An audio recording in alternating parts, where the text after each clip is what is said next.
যদি আমার আজান বন্ধ হতে যায়, আমার নারীদের বোরকা যদি বন্ধ হতে যায়, আজকে যদি আমার জুমার নামাজের উপরে হস্তক্ষেপ হয়, আজকে যদি মাদ্রাসা শিক্ষার উপরে যদি হস্তক্ষেপ হয়, আজকে যদি কোরবানির উপরে বিধিনিষেধ চালু হয়, আজকে যদি আমার দেশে আমার ধর্ম আচরণের উপরে কোনো আঘাত আসে, মুসলমানকে নতুন করে নিয়তটাকে ঝালানোর দরকার পড়েছে। আমার ইসলাম আগে, আমার জীবন পরে। আমার ইসলাম আগে, আমার কর্ম পরে। আমার ইসলাম আগে, আমার সামাজিক আর রাজনৈতিক জীবনটা পরে। সারা পৃথিবী আমাদের জন্য অশান্তি কামনা করুক, সারা পৃথিবী আমাদের বিরুদ্ধে চক্রান্ত করুক, সারা পৃথিবী আমাদেরকে ছলে বলে কলে কৌশলে কোণঠাসা করার চেষ্টা করুক, যদি আমরা লাভ করতে পারি আল্লাহর সন্তুষ্টি, তাতেই পাবো আমাদের মনের তুষ্টি। আপনি যদি এর উপযুক্ত প্রমাণ চান, তাহলে একটু পিছনে ফিরে তাকান। নবী এবং নবীর সাহাবীরা যারা 100% ধর্মের উপরে প্রতিষ্ঠিত ছিলেন, তারপরেও গালি শুনেছেন, মার খেয়েছেন, অত্যাচারিত হয়েছে, কিন্তু তাদের টোটাল লাইফের একটা রেকর্ড নেই যে অপশক্তির কাছে তারা মাথা নত করে খোদাই একটা বিধানকে তারা ত্যাগ করেছেন। সুবহানাল্লাহ বলে, একটা বিধানকে তারা বর্জন করেছেন, এ রেকর্ড নবী এবং সাহাবীদের জীবনে নেই। অথচ তারা প্রচুর পরিমাণে নির্যাতিত হয়েছেন, কলঙ্কিত হয়েছেন, মানুষের কাছে বিষাক্ত কথা শুনেছেন, তারপরেও তারা আল্লাহর দিন থেকে এতটুকু বিচ্যুত হননি। আজকে আমাদেরকে নতুন করে ভাববার সময় এসেছে, আমরা আমাদের ধর্মের জায়গায় কতটা প্রতিষ্ঠিত, ধর্মটাকে কতটা মহব্বত করি। আমরা পার্থিব কোনো চাপের কাছে নতি স্বীকার করে আমার ধর্ম আচরণটাকে ত্যাগ করব কিনা, নাকি আমি সব কিছুর বিনিময়ে আমার ধর্ম আচরণটাকে রক্ষা করব। এ সিদ্ধান্ত মুসলমানকে আজকে নতুন করে নেয়ার দরকার পড়েছে। তা যদি না নিতে পারেন, তাহলে নিশ্চিত মনে রাখুন, ধর্মীয়ভাবে আমরা আল্লাহ পাকের কাছে অবশ্যই পরিত্যক্ত হব। কোরআন শরীফে মহান আল্লাহ বললেন, ফাস্তাকিম কামা উমিরতা ওমান তাবা মাআক। বললেন, ওগো নবী, তুমি এবং তোমার সঙ্গে যারা তওবা করে ইসলাম গ্রহণ করেছে, তোমাদের প্রত্যেকের জন্য আমি আল্লাহর নির্দেশ হলো, তোমাকে যে বিষয়ে যেমন হুকুম করা হয়েছে সেই বিষয়টার উপরে তেমনভাবে প্রতিষ্ঠিত থাকো। কথা আবার বুঝুন, আল্লাহ তার নবীকে এবং নবীর মান্যওয়ালা সাহাবায়ে কেরামদেরকে বললেন যে যে বিষয়ে তোমাদেরকে আদেশ করা হয়েছে তোমরা তার উপরে প্রতিষ্ঠিত থাকো। তাহলে এই আয়াত অনুযায়ী বুঝতে পারা যায় যে আমরা কোনো অবস্থাতেই কোনো কিছুর বিনিময়ে ইসলামী আদর্শ, আখলাক, আমলকে কারুর কাছে আমরা বিলীন করতে পারি না, কারুর কাছে আমরা এটাকে বিসর্জন দিতে পারি না।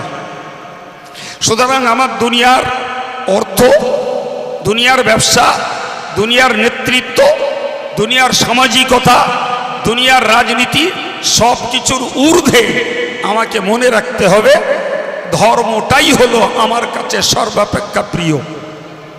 সুতরাং এটা বাঁচিয়ে আরগুলো সব, এটা যেখানে বাঁচবে না আমি সেখানে নেই। আমার কথা বুঝতে পারছেন? আজকের মুসলমানকে এ জিনিস নতুন করে ভাববার সময় এসেছে, ভাববার সময় এসেছে। আমার মসজিদে আজান হয়, আমি মসজিদে জুমা পড়ি, ঈদগাহে ঈদ পড়ি, আমি কোরবানি করি, আমার মেয়েরা বোরকা পরে, এবং আমি ক্ষুদ্র থেকে ক্ষুদ্র একটা ব্যবসা বাণিজ্যের ভিতর দিয়ে আমার সংসার যাত্রা নির্বাহ করি, যেটা আমার বেঁচে থাকার অধিকার। আজকের যদি আমার আজান বন্ধ হতে যায়, আমার নারীদের বোরকা যদি বন্ধ হতে যায়, আজকে যদি আমার জুমার নামাজের উপরে হস্তক্ষেপ হয়, আজকে যদি মাদ্রাসা শিক্ষার উপরে যদি হস্তক্ষেপ হয়, আজকে যদি কোরবানির উপরে বিধিনিষেধ চালু হয়, আজকে যদি আমার দেশে আমার ধর্ম আচরণের উপরে কোনো আঘাত আসে, মুসলমানকে নতুন করে নিয়তটাকে ঝালানোর দরকার পড়েছে। আমার ইসলাম আগে, আমার জীবন পরে। আমার ইসলাম আগে, আমার কর্ম পরে। আমার ইসলাম আগে, আমার সামাজিক আর রাজনৈতিক জীবনটা পরে। যদি আব্দুল কাইয়ুমের বক্তৃতা আপনাদের কাছে আনঅ্যাকসেপ্টেড হয়, গ্রহণ অযোগ্য হয়, তাহলে খুব সরল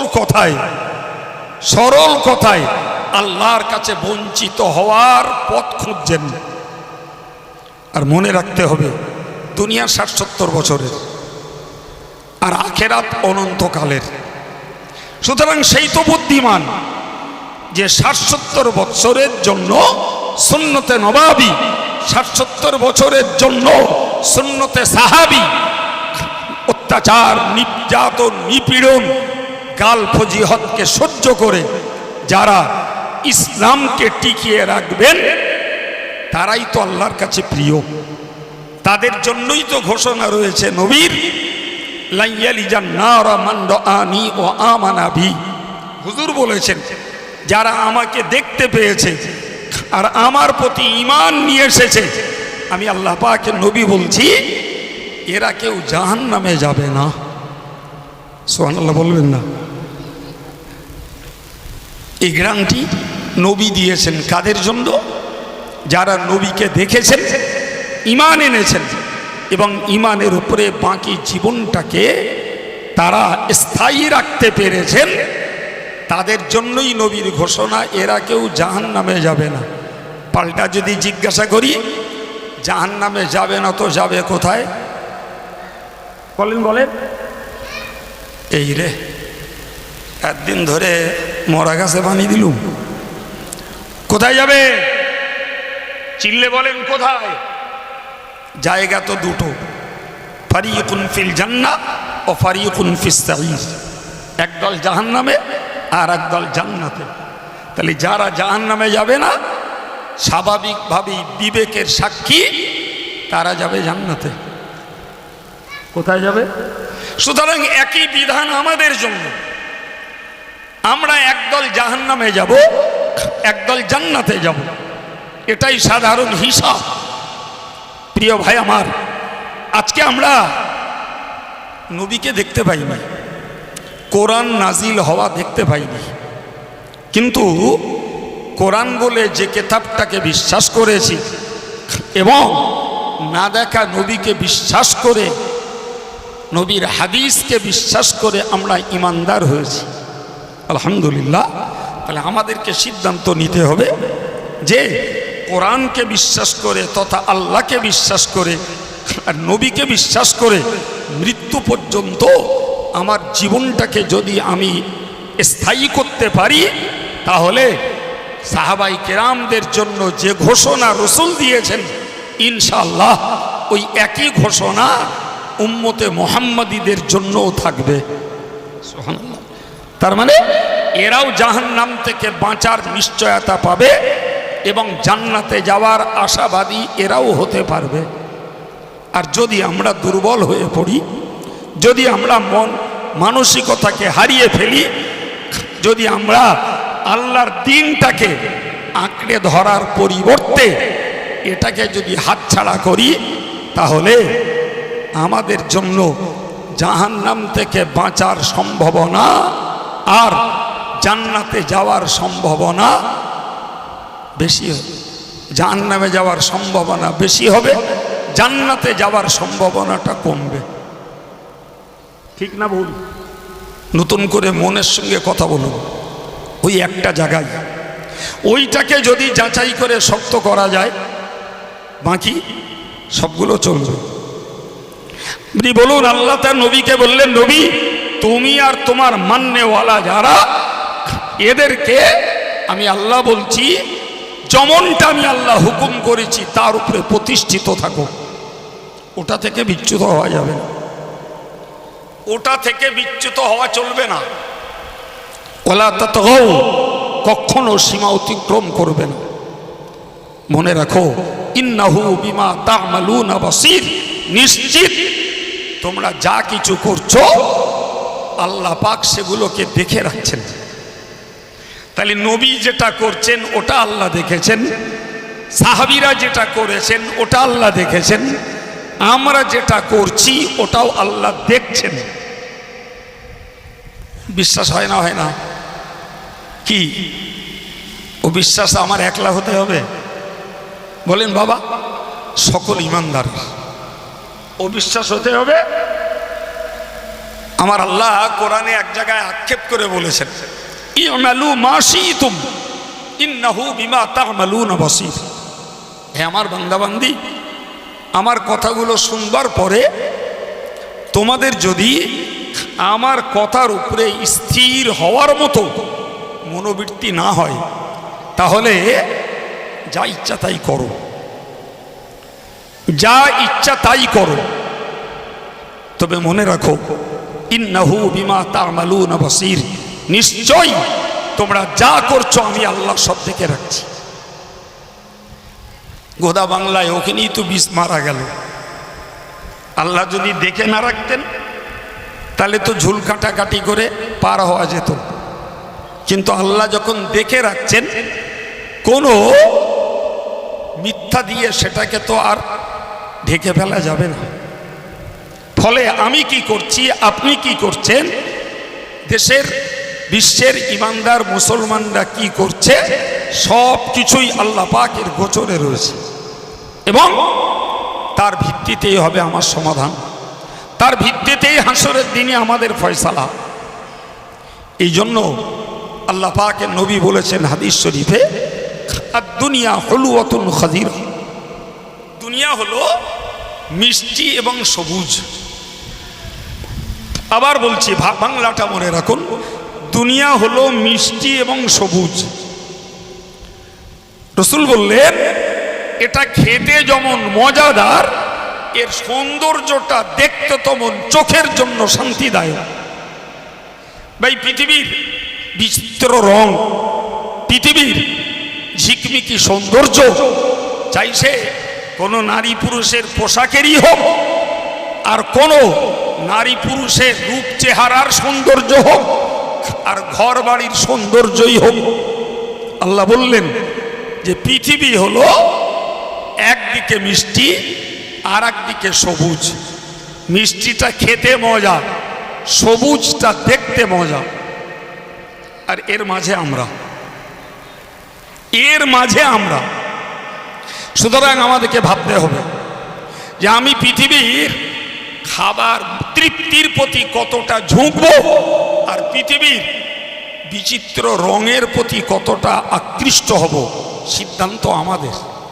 আল্লাহ বললেন নবীকে দিয়ে, শোনো, ও ইন্নাহু লামুস্তাখলিফুকুম ফিল আরদ, ওই পৃথিবীতেই তোমাকে পাঠানো হয়েছে প্রতিনিধি বানিয়ে। আবার বুঝুন, আল্লাহ বলছেন নবীকে দিয়ে যে ওই পৃথিবীতে আল্লাহ তোমাদেরকে প্রতিনিধি বানিয়েই পাঠিয়েছেন। তোমরা পৃথিবীর প্রতিনিধি। এখন তুমি পৃথিবীর খাবারের মজায় ডুববে না সৌন্দর্যের মজায় ডুববে, কিসে ডুববে সিদ্ধান্ত তোমার। তবে তুমি আল্লাহর পক্ষের প্রতিনিধি, এইটা ভুলে যেও না। আল্লাহর পক্ষের প্রতিনিধি এটা তুমি ভুলে যেও না। মনে রাখো, ফায়ানদুরু কাইফা তা'মালুন, তোমরা যা কিছু করছো আল্লাহ সব দেখছেন, সব দেখছেন আল্লাহ। সুতরাং তুমি গালি দাও, আল্লাহ শুনছেন। সমালোচনা করো, আল্লাহ শুনছেন। তুমি কুৎসা রটনা করো, আল্লাহ শুনছেন। তুমি অবৈধ রোজগার করো, আল্লাহ শুনছেন, দেখছেন। তুমি মারামারি করো, আল্লাহ দেখছেন। তুমি অত্যাচার করো, আল্লাহ দেখছেন। তুমি কারো সম্পদ হরণ করো, আল্লাহ দেখছেন।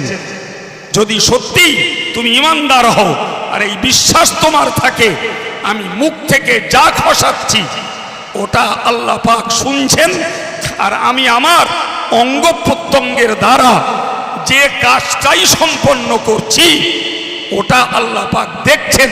তার মানে হিসাবের কাঠগড়ায় দাঁড়িয়ে আমাকে, আপনাকে তথা বিশ্বের প্রত্যেকটা মানুষকে আল্লাহর কাছে এর জবাব দেয়া লাগবে। এখন পৃথিবীর নন মুসলিম যারা, তারা জবাব দেওয়ার পরোয়া করে না। কারণ কোরআনের ঘোষণা অনুযায়ী মাইয়ুশরিক বিল্লাহ ফাকাদ হারামাল্লাহু আলাইহিল জান্নাহ। আমার আল্লাহ বললেন, যারা আল্লাহর সঙ্গে কাউকে পার্টনার বানিয়েছে, আল্লাহর সঙ্গে কাউকে অংশীদারিত্ব স্থাপন করেছে, এরা আল্লাহর ভাগীদার। চিল্লে নাউজুবিল্লাহ বলেন। আর একটু জোরে বলেন, আল্লাহর ভাগীদার কেউ আছে? হ্যাঁ, যার নিজের বিবি নেই, বাচ্চা নেই, বাপ নেই, মা নেই, তাহলে অন্য কেউ তার ভাগীদার হওয়ার আর সম্ভাবনা থাকতে পারে না।